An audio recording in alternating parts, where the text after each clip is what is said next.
When playing Smash Ultimate competitively, there should be few factors in deciding the outcome to a battle other than the character and the player controlling them. Items are banned, FS meters are switched off, and RNG is kept to a minimum, unless someone decides to use Hero. But where there is few variation outside of character choice and player's skill, one thing that is very important to consider when playing in a tournament or with tournament rules is the stage selection. There's a reason why all those online projectile spamming links only have the final destination version of stages set in their battle arenas, and why 95% of the stage list is left to gather dust when following a competitive rule set. The stage you play on will almost always influence the outcome to a game. It's like playing chess with a different layout every time.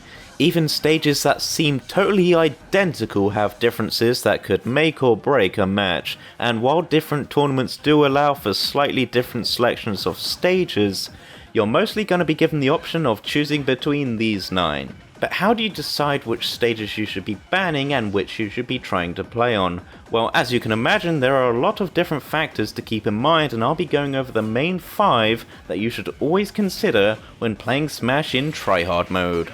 Number 1, what stages does your character prefer? Learning and understanding your character's strengths and weaknesses is very important for choosing stages, as different characters will want to fight using a different layout, and most of these are pretty obvious. Rushdown characters like small stages, campy characters like big ones, characters who kill off the top like small top blast zones, characters who kill off the sides like small side blast zones, characters who can wall jump like stages with walls, funnily enough, short characters like slopes to evade attacks, sword characters like platforms to shark opponents. Some projectile characters like flat stages, others prefer platforms, and similarly some combo characters are helped by platforms while others are hindered by them.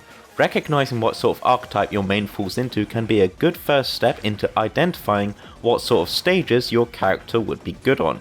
However, you also need to keep in mind what sort of stages your opponent's character would like and dislike, which brings me to my next point.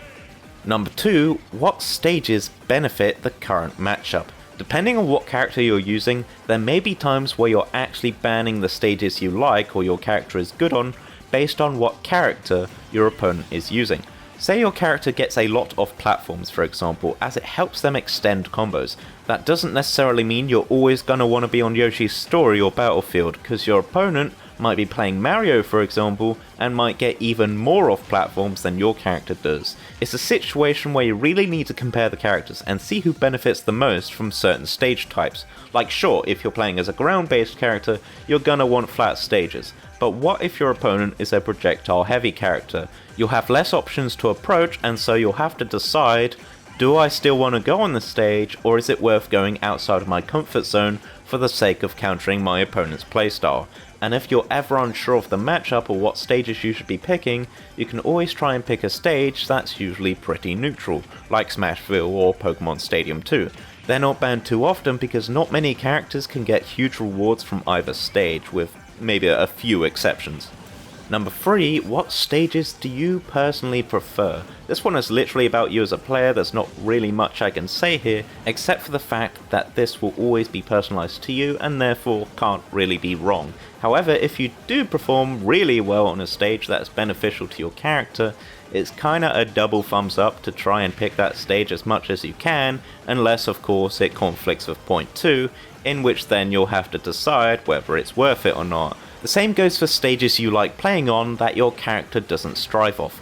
Do you play it anyway since you're so familiar with the stage, or do you play more strategic and try to pick a stage you know your character will do well on, even if it's a stage you're not comfortable on?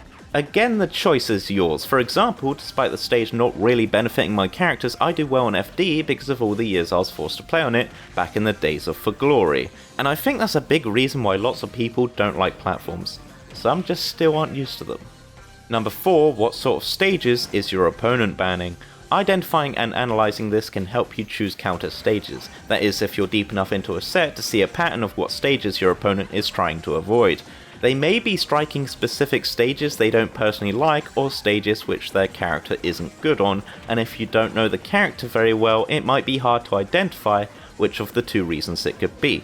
But if they're a good player, they'll instead be banning stages that your character benefits from the most. Of course, this is dependent on the characters that are being played. Some have more polarizing experiences on stages, while some of the more high-tier characters seem to annoyingly be good on every stage, like Wolf and Pikachu.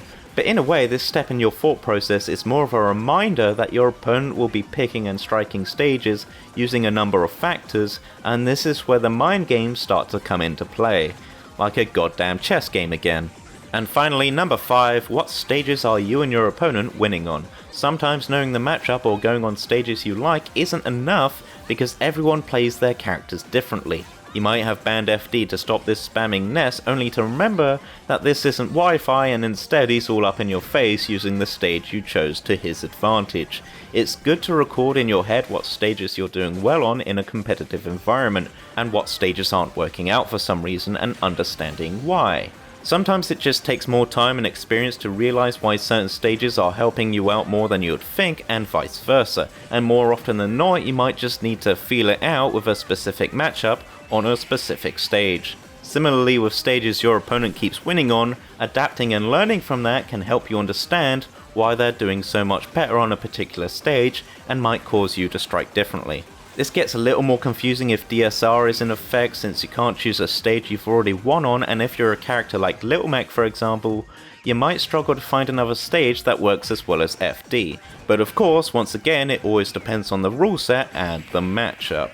In fact, matchup is your new word of the day and is the main thing I want you to take away from this video. Try to learn and understand the matchup, even if it means bullshitting your stage picks the first time you fight against someone and then reflecting on what stages would have been better for you. And as ironic as it sounds because of the title of the video, one last thing I'd say is to not expect too much out of just counterpicking a stage if you can't beat someone.